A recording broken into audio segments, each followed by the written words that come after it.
the time in your kitchen as you're working, a foreign object falling into the food. So you're doing everything you can to reduce that risk. So you're looking around your kitchen and you're making sure that there's no unnecessary bits and pieces around. Do you know what I mean? That we don't have nuts and screws and bits of broken things sitting where they could fall into. So when you look in a kitchen, it should be clear and clean.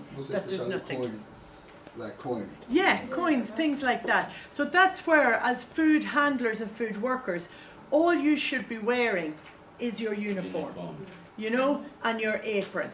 There should be no loose buttons, no hanging jewellery, no nail art, those sort of things, okay? Your chemical contamination then is where we have our chemicals coming in contact with the food, and again it can occur at different stages of processing and of preparation. So for example, pesticides or fertilizers and that during the growth stage of the food, during your processing where oils or cleaning chemicals coming in contact with the food, or during transport. And that's very important to make sure that where we're accepting a supplier, that we're checking that they're not transporting chemicals and food at the same time or in close contact with each other, that they're completely separate, because that would be your risk as well.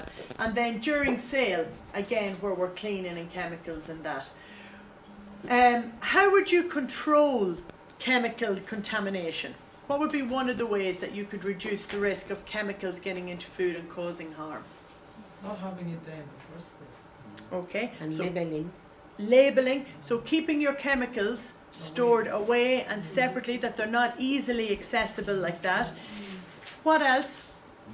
What are you doing with the food? If you food out, what are you making sure that any food that is sitting out is covered? Yeah. One of the simple, anytime you're working with food, it should be uncovered for the minimum amount of time. So even in the fridge, once you look in the fridge, everything should be covered in the fridge. Do you know what I mean? There should be no risk of anything being able to fall in it. And another thing, when we are talking about, we'll do more detail on the chemicals, another way of controlling it is making sure that whatever chemicals you're using are safe to use with food, which means that they are food grade. So all the chemicals, so the likes of Sif and things like that, they're not suitable for a catering kitchen. Do you know what I mean? We should be using specific ones.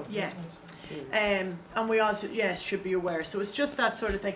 The other thing in relation to chemical contamination is nobody intentionally really sets out to poison somebody with chemicals, right? Yeah. But if you are using, that's it. If you're using a food container to hold cleaning chemical, you're taking an unnecessary risk. And an awful lot of chemical contamination where people have taken them is down to that, where they thought it was sugar and it was caustic soda or all that sort of thing. They're simple, but but risky. So it's where somebody was cleaning and left the caustic soda sitting beside the tea and coffee making machine, and a woman came up and put a spoonful of it into her tea, took one mouthful and burnt her, her whole esophagus. In another incident, it was where the chemical had been in a mug. So it had been made, diluted into a mug, and then somebody came in and just took a swig of it. So it's bad practice, but it happens. No, it's not intentional, but if it's sitting out. And another one at home was where a woman had used the caustic soda to clean the shower, and she had put it in a water bottle and left the empty bottle with the bit in it in the shower. The husband came up and moved the bottle onto the side of the bath, and then the 4-year-old came up and took a drink of the water. And again, burned, caused awful damage down. So, they're those sort of things. After using chemical to clean up your kitchen area, you must properly rinse up the chemical. Absolutely. Erase the chemical from that, because you might taste like every other food there. Yeah. After using the chemical. Or at least you need to look at the instructions for the chemicals. So in some cases they will say that you can apply it and it doesn't need to be rinsed. But in other cases it'll say that you apply it, you leave it, and then you rinse it off. And that's the difference. That's the difference of knowing the instructions and the guidelines. So making sure you're checking what is the contact time of the chemical. Is it 2 minutes? Is it 5 minutes? And then does it need to, can you just leave it, or do you need to rinse it off? And that's where the staff training comes in. It only takes a short time, but it can save a lot of money as well, because often, even when it comes to diluting chemicals, we over dilute. You know, we would tend to be more heavy-handed than not. So you're making up dilutions that are too strong, rather than checking the exact amount and making sure everybody's clear on it. Okay? So that would be I want to ask you something. Why Okay. did, you know, it's commonly in this place, in Irish land, that when they wash, they don't rinse. They wash with the soap and dry it like that. Because some of the You know, it's like I sometimes when it happens, when I'm doing that, and because back home in my own country, when we wash, we always rinse. When I'm rinsing, they look at me, oh, I'm wasting time. Yeah. But I'm used to it, so there's nothing anybody can do. Like, I keep on asking why. I said, that's how they do, that's how we're doing, but I've not got any No, real it just, reason. yeah, it's just habit, yeah. Because No, just I- technique soap, that, yeah, that no, they I do, won't that say they it's don't a rinse it. habit, because some of Even if the water is dirty, you know, some of the That's how they- washing of liquid, everything is just packed like that, and they they use are- dry cloths. if you read the label, Yeah. it says that you can, when you wash it, you don't have to rinse it. Some Some of it does, yeah. But I would say in most cases they don't even know that. It's just they just Yeah. wash and leave Yeah, it. just It's leave it, just yeah. not done.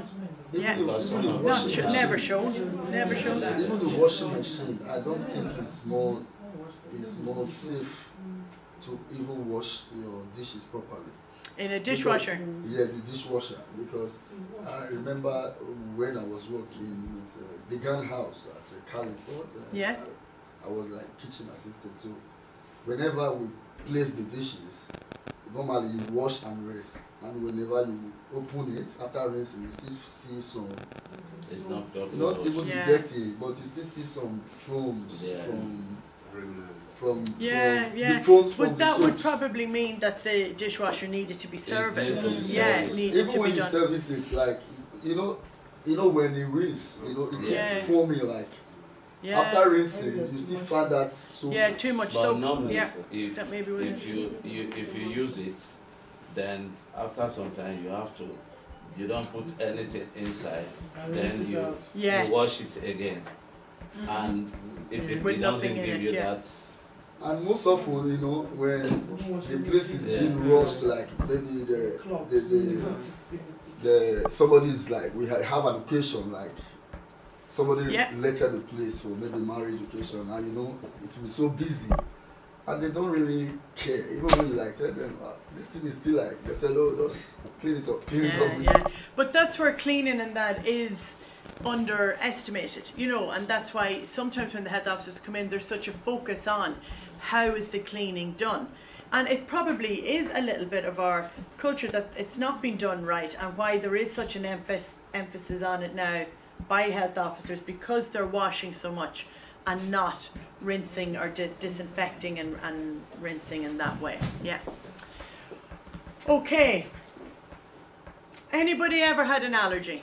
Or ever had anybody suffer from allergies? Yeah. So with your allergens, so it's very important, Macaroni and garlic. Macaroni. Garlic. What's macaroni? Pasta. But just one type of pasta. Yeah. But is macaroni very different then? Is there something different in macaroni to ordinary pasta? Yeah, it's a it's product. easy. Macaroni is a product, but it's pasta in general. But is it pasta in general you'd be? Oh yeah, like all pasta. All pasta. Just macaroni. I don't know about pasta and no issue. Anyone. Just macaroni, that's unusual. What does it do to you? I don't just like It seeing makes him. Now, do you, that one- now, do you that one not is like allergy. it, or are you allergic to it? Different things. You would vomit, would you? Yeah. That's not allergen. Okay, so I just want everybody to be, oh yeah, we have a few minutes, to be clear on the importance. So, it would be your fourth type of contamination, or your fourth type of hazard, would be the occurrence of allergens in a food that could cause a reaction. So an allergy, it's an unusual sensitivity to a food, and 1 in 100 can suffer that severe reactions, probably even more now. Symptoms would cause swelling of the throat and of the mouth, breathing problems and collapse. So it's very dependent on the individual as to their reaction, okay, to the actual ingredient or to the allergen, okay? Let's move on here. So when we're talking about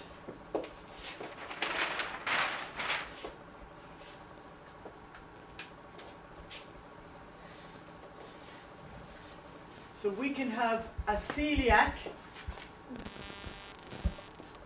we can be intolerant, and then we can be allergic. Okay?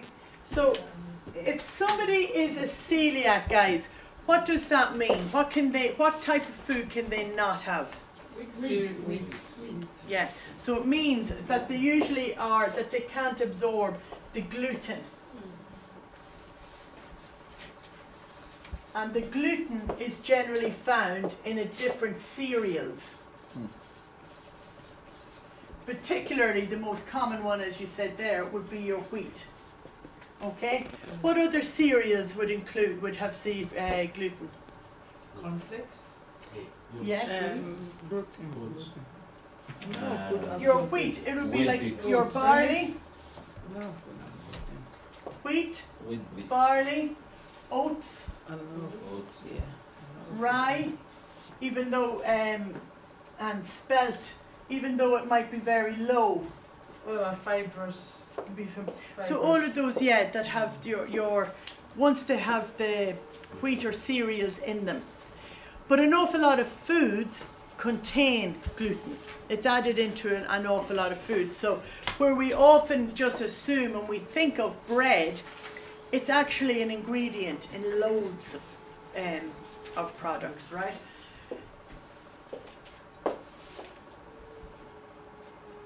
So we would automatically think of bread, but it can also be present in the likes of soy sauce. It can be in the likes of breaded ham. You know, any breaded products.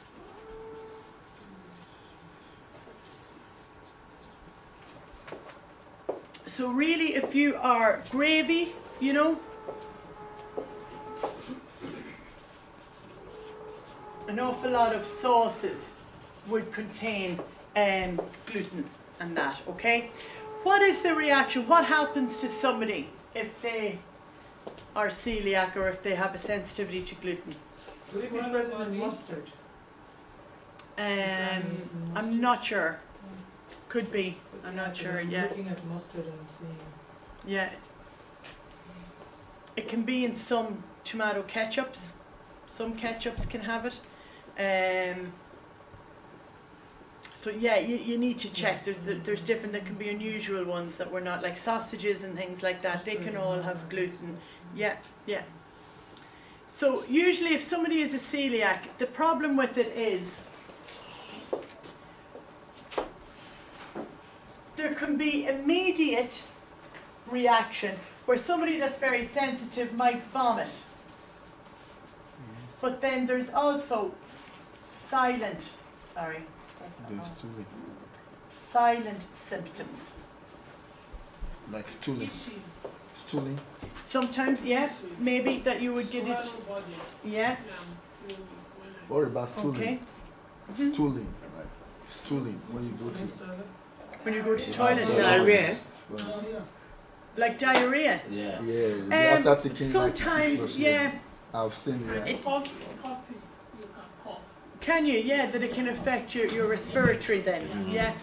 The thing about it is sometimes people can be a little bit intolerant, you know.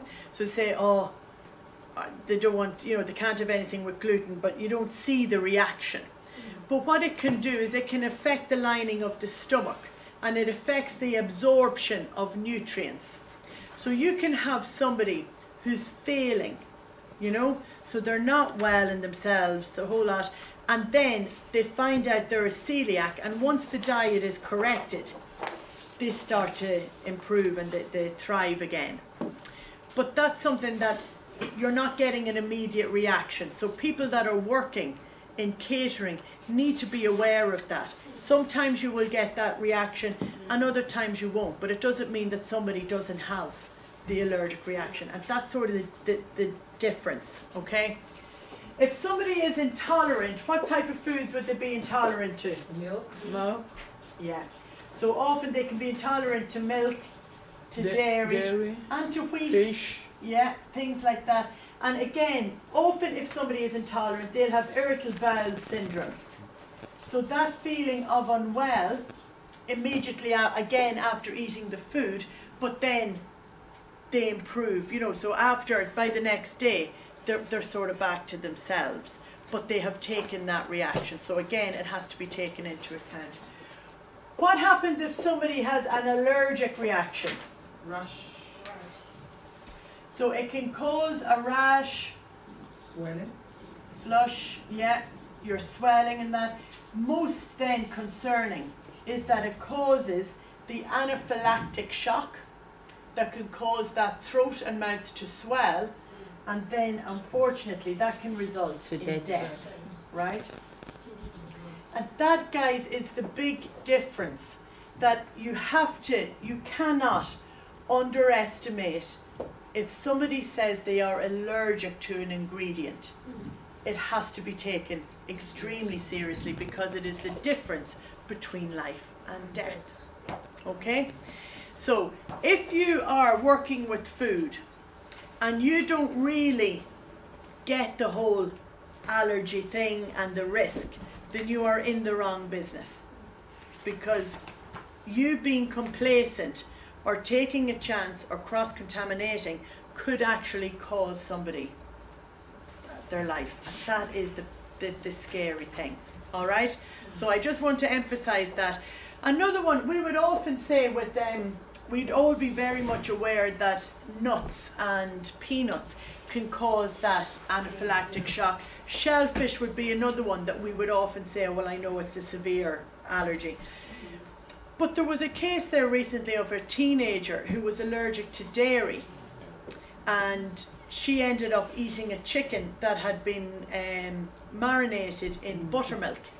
Do you know that? That's a new, it's meant to be gorgeous, but it's a new way of cooking chicken.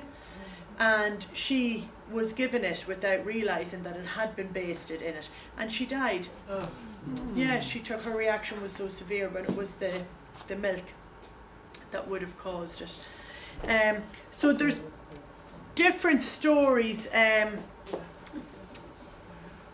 That would just be showing you again, sorry, those immediate reactions. I don't know if you can see the rash, the swelling of the mouth and the eyes and that. I don't think.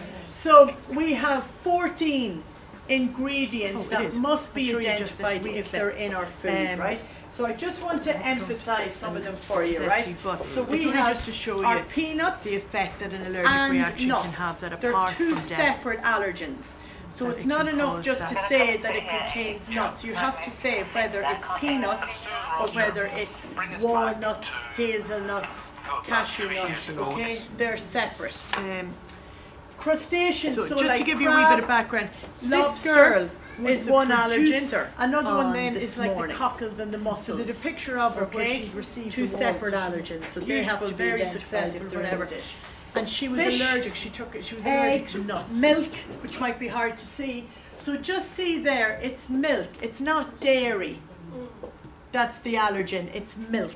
So any food that contains milk. Milk.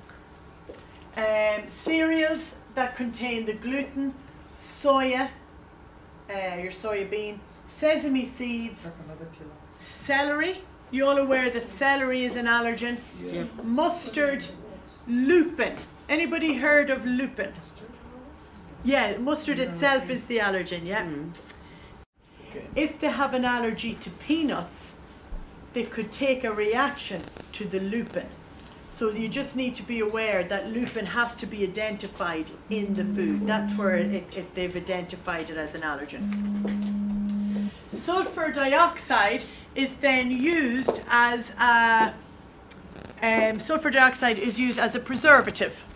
So it's added into a lot of foods like dried foods, raisins, drinks like orange squash, diluted orange and that can contain that sulfur dioxide.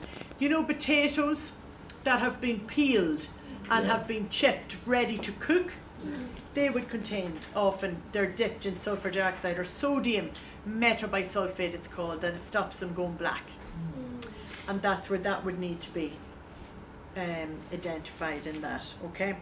So what they're requesting is that you might have seen, you know, if you go into a restaurant and they'll have a menu, and on the menu they'll have the dish and the allergens in every dish.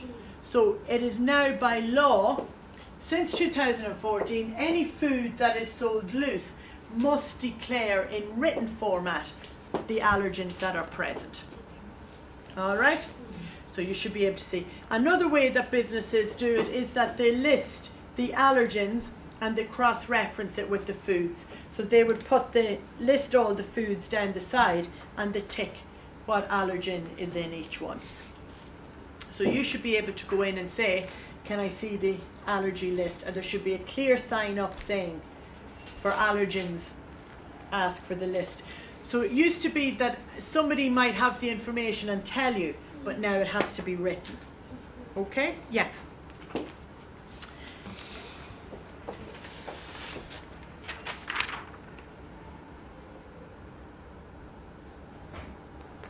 So, if I said to you hummus, what would be the allergen in hummus? Are any of you familiar with hummus? You know hummus is used as a dip, that you would dip like crackers and celery sticks and that in it. People use it for bread. Yeah. Rice sticks. Yeah. So the allergen in it would be Fish. no sesame seeds. So sesame seeds are used in the sauce to make. If I said to you the diluted orange, so the double squash orange, what allergen do you think's in it? Or what allergen? You see. So do you remember I said it's used as a preservative? Sulfur dioxide. It would also be in wine. It'll say on the top of the bottle it contains sulfur in that. In cheese, what would the allergen be? Dairy. Milk. Yeah, Dairy. milk. Yeah. So that would be in for anything like that. That would be your hummus. That's interesting. The Italian, you know the salami. Yes. Yeah. So the beach style, beach smoked salami has no allergens in it, but the Italian style salami, what allergen do you think it contains? No. No? Sister. Milk. Milk. Oh, Really? Really? okay, to put it together. So you could be given milk, or you know, somebody that's allergic to milk, you might think, well, salami and that sort of thing is okay. What about, oh yeah, you can call me, the green pesto. You know green pesto that's mixed in with pasta? Do you know the green, it's made, do you know, maybe you don't use the pesto. Do you know it? Do you know what allergens are in it? Sugar milk. There's milk, yeah. Soya. No, cashew nuts. Cashew nuts. And egg. So egg can cause quite a severe reaction. So it can be in, and it's another one that's actually in, you know, your stock cubes. Just be careful of those, because your vegetable stock cube only contains celery. Okay, fine. But if you're using the chicken stock cubes from Lidl, they contain celery, wheat, soya, and egg. So if you're making a casserole and somebody's allergic to egg, you might think, well, they're safe enough eating this, but your stock cube has contained it. Once it's a vegetable stock, but what about if it's the beef? I don't think it contains. What about No, beef I don't think contains it, just the chicken. Okay. What is it about? That's It the chicken contains stock cube. It contains egg. Yeah. So it's just one that you might assume that there's no allergens in, but there is. So you need to check the ingredients. Yeah, so when you're preparing the food, to keep your allergen ingredients separate. Separate from the other one. Absolutely, yeah. And Yvonne, as you said, during storage is very important. So if you're using a lot of those ingredients, and if you do have a lot of customers in that, to highlight them. You know, so to have the likes of nuts or cashew nuts in bright labeled containers. Often they'd have them like in with yellow containers or lids, that you know straight away you're using an allergenic ingredient or whatever, that you just need to be extra careful in that. What about from a labelling point of view, what do we do? So how do we let the customers know? How do we make sure they get a safe food? There should be a list on there. So make a list. That is visible. That's it. So making sure that it's visible for them. So either it's on the menu, it's on in a central folder, or it can be on a display. Like once they can read it. Sometimes they display that if you want more inquiry or information about allergies, you can ask the chef. Yeah. And that's clear for staff for customers and that to see as well. What about suppliers? How do you control allergies from suppliers? You inform them. So they send you those products that what you want. Yeah. You have to design your brand for them. And you make sure that they tell you. They have to live because So if you have somebody that makes you, say, homemade breads or cakes or something like that, that's very important that they provide you with the allergy information, that you know exactly. A lot of the other main suppliers now will be labelled. Do you know what I mean? So you're checking the product coming in that it's clearly labelled for allergens. And that's what I was saying, an awful lot of recalls that you will see from most of the supermarkets are often due to the allergy not being listed clearly or incorrectly labelled. You know, so it'll say Findus cod fillets recalled due to the presence of milk, where it wasn't clearly labelled. Okay, so that's mainly the way. Okay, so we are aware that we're preventing the allergens from coming into our food by having a good relationship with our suppliers, getting the information from them, checking our packaging, labels as we're accepting the goods, having our up-to-date allergen information. Another very important thing is we have those 14 ingredients, okay, that we are saying that the EU has listed as known allergens and must be identified if they're in the food. What other ingredients can people be allergic to that we don't have listed? Garlic. Even salt. Salt in some cases, yeah. Prawns, but they would be highlighted in your shellfish and that. Seasoning. Some seasoning, but you'd often hear people allergic to strawberries, tomatoes, And cheese. Some people the cheese. That would be your milk as well. No, what was I going to say? The kiwis.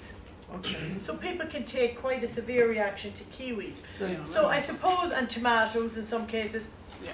So I suppose what I just want to be clear is, if somebody tells you that they're allergic to an ingredient, just because it's not one of the 14 highlighted ones, it doesn't mean that we don't take it seriously, or that it's the owner of the business, the guy that owned the takeaway, was sentenced to 6 years in prison. It was a recent case, you know. But he wasn't on the premises at the time. So he wasn't even there. It was the chefs that served it up. But as the food business owner, the buck stopped with him because it was him who went to save money, but it was also that he didn't provide adequate training to the staff and informing them. It was last year, late last year that he got sentenced. Yeah, so it was a good lesson. It was a real wake-up call for business owners, you know, to know that they're responsible for the running of the business and the So watch out, guys.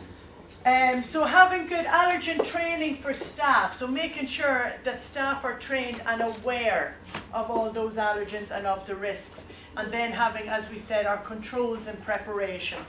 If somebody is a celiac, can you use the same toaster to toast gluten-free bread and ordinary bread? No. So completely separate equipment, or using toaster bags can sometimes help in that way as well. Okay. So as we said, it's our regulation, it's the 1169 of 2011, that is our food information for consumers that now details that all those allergens must be listed and how clearly identified they are on a label and that. Okay. So anybody give me an example of a high risk food. Raw meat. No, eggs. Chicken. Eggs, milk. It's confusing sometimes. I know. Milk. Eggs. Right. Oyster. Shellfish. Shellfish. Cooked meat. Smoked meat. Cooked meat. Rice. Give me a low risk food. Honey. Bread. Yeah. Bread. Good woman. Margarine. Yeah. Margarine. Good. Yeah. Orange. Cooked ham. Orange. Correct. Is that risky as well? Children? What about a very quick example of cross contamination? Sneezing. Sneezing, sweating, coughing, washing, Good. Using on chopping board for all. putting your hand in your mouth Yeah. and put it in the food. There was I was reading a report last night now, and I don't have all my usual. I don't have all the facts, but the outline of it was saying that if you're on a flight, you know the way when we're on a flight and we all say you get sick, you know, after being on a flight or whatever.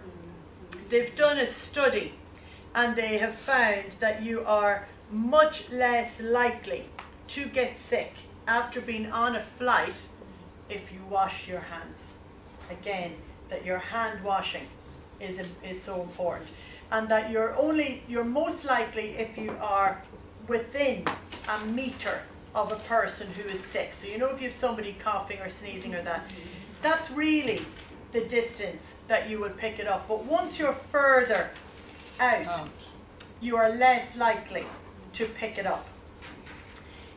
The more you move around on the flight, the more likely you are to pick it up. So they reckon people that sit at the window seats, they move the least, you know, and they get the less, they pick up the least amount of infections or whatever. But they said refraining on a flight from touching your eyes and your mouth and washing your hands reduces significantly the Touching your mouth. your mouth, yeah, and particularly your eyes. It reduces it. Huh? Reduces your risk, yeah. That an awful lot of the bacteria in that is spread through your rubbing of your eyes or touching your mouth in some way and then not washing your hands. It's picked up. So there you go. So stay seated. Examples of physical contamination, so don't get mixed up. So what is a physical contaminant? Bottles, broken Wood. Good. So an object, yeah, getting into the food. So plasters, plastic, glass, teeth, hair, all that, balls, nails. Chewing gum. And just 2 allergens straight off the top of your head. Peanuts, nuts. peanuts, Peanuts and nuts. Good. milk. Good. Okay, so very quickly then, our personal hygiene. So it gets a wee bit personal now, yeah. But we've touched on this sort of as we've gone through it. So, yeah, I might actually talk to this and let you do. I don't know. I do that wee exercise then. So our personal hygiene. So all of those would be considered poor hygiene practice. Yeah. You know, if we see all these things in the kitchen, I don't think anybody will eat. I know. Put you off. So all that dirty protective clothing, coughing, sneezing, touching your face, smoking, all of that. A food worker is anybody that works in a food handling area. So give me an example of a food worker. Me. Chef. Mothers. Myself. Mothers. Mommy. Waiters. Mothers.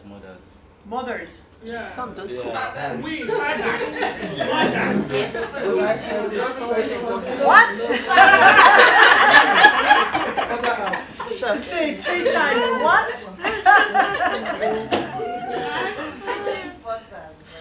So yeah, so chef, a waiter, waitress, kitchen chef or kitchen porter, a cleaner.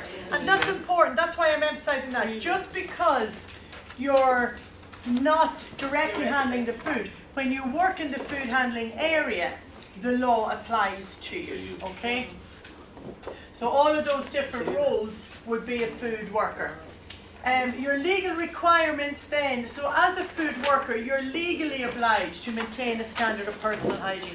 So if you're seen to be doing something that could put the public at risk, you yourself can be held accountable for it, okay?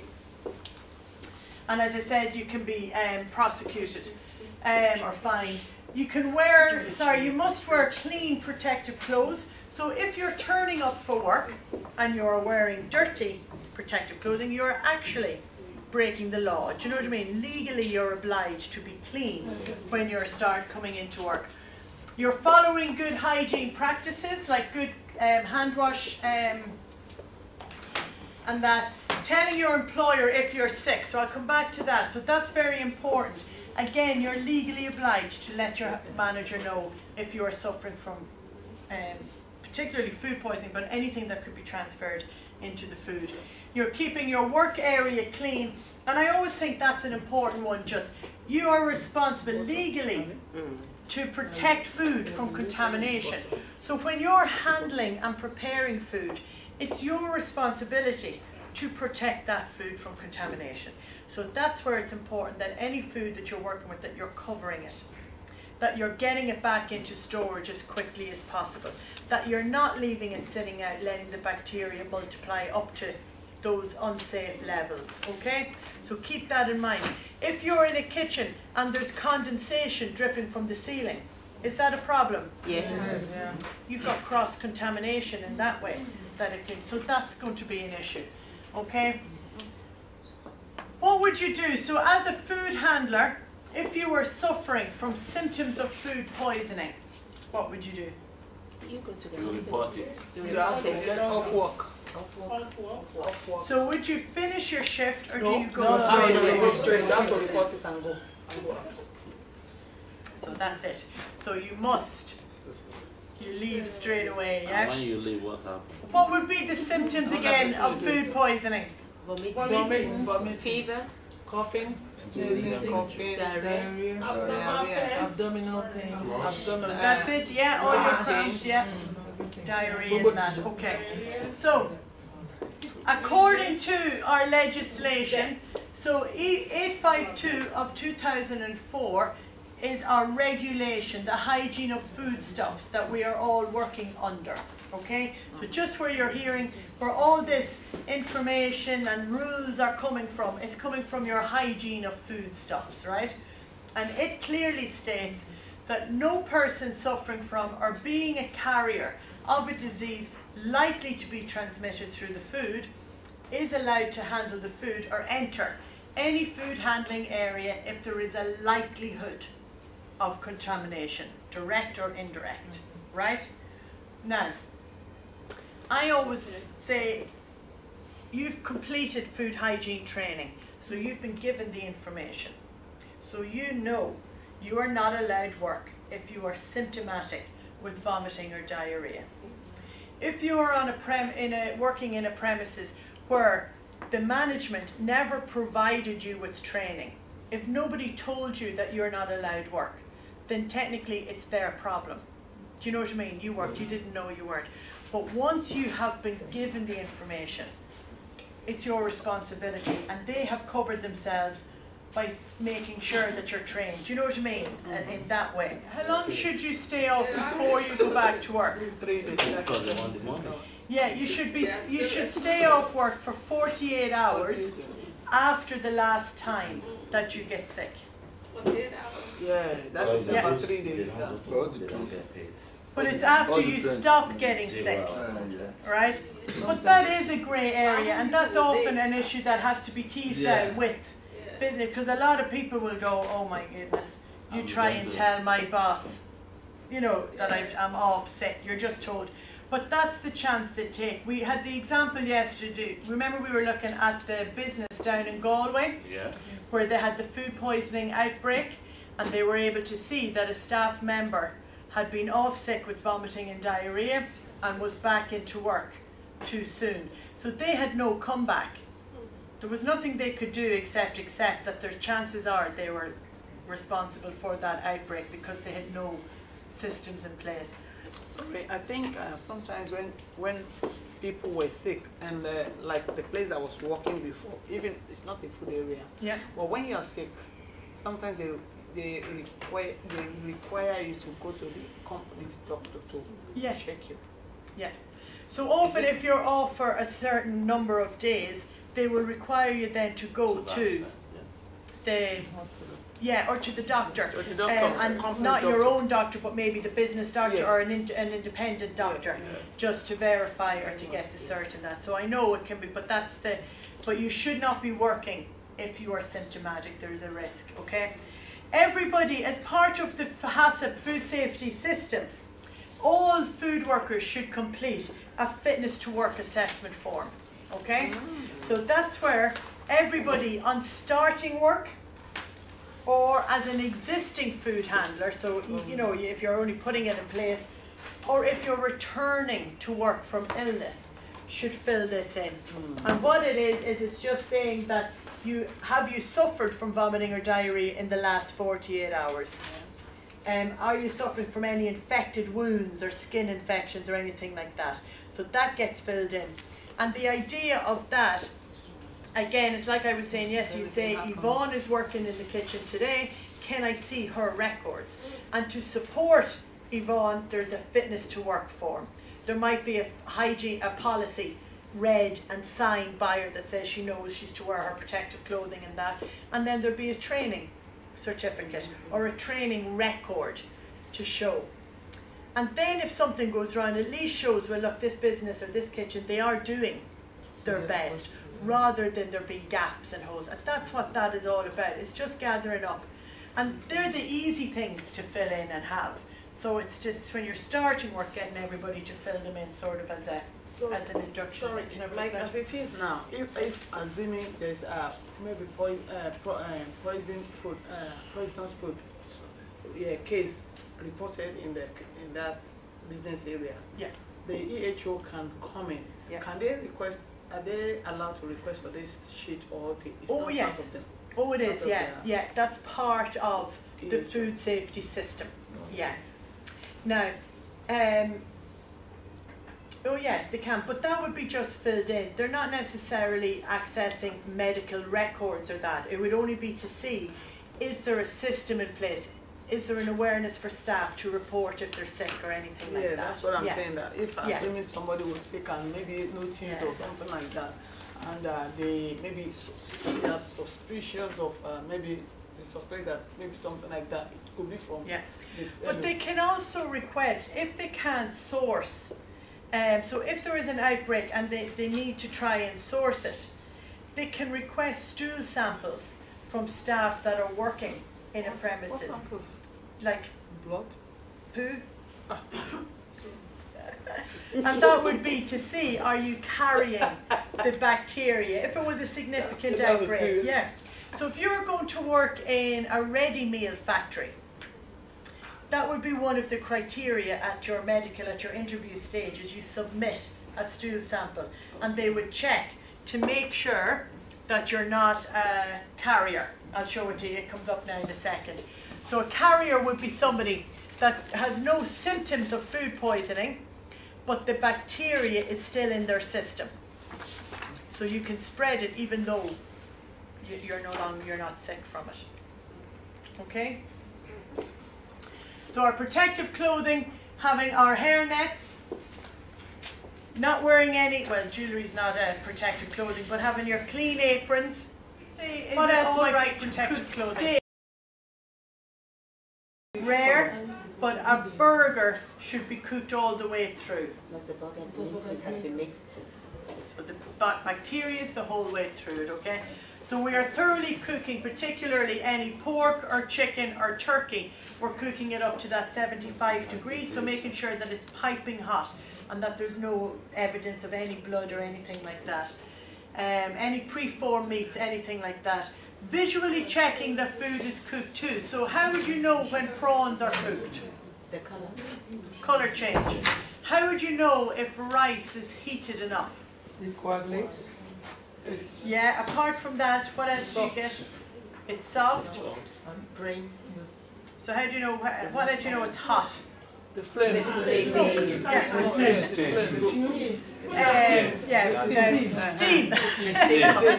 Smoke and fumes. Sounds like my kitchen. So yeah, but that's what it's saying. So at home, you're not always using a temperature probe. So it's visually knowing that once you take rice, that once it's the what? I tell you, it change shapes. Change shape. Like the shape of the rice will change, like it will become maybe more poppy. Yeah, but then if you're reheating it or that, to make sure it's piping hot, you're looking for the steam to be coming off, and that will let you know it's all the way through. And if you're cooking a sauce or that, it's bubbles. Once it starts bubbling, we know it's heated all the way through. So they're just the ways. It's not that we're always reliant on a temperature probe. We're visually able to check as well, okay? Why do we cool food quickly? To put it in the fridge. To put it in the fridge. Why? What are we preventing from growing? So what type of bacteria? Spores. Spores. Boom, you get an extra point if you mention the spores, right? Okay. So the spores. So we are cooling food quickly by putting it in an ice bath, by using a blast chiller, putting it into portions, just proactively getting the temperature in, putting cold water through it, okay? So we said that we're keeping food, if it goes above 5 degrees for longer than 4 hours, we're discarding it. And any food that we're keeping hot, we're keeping it above 63 degrees. If it goes below 63 degrees for longer than 2 hours, it should be discarded, okay?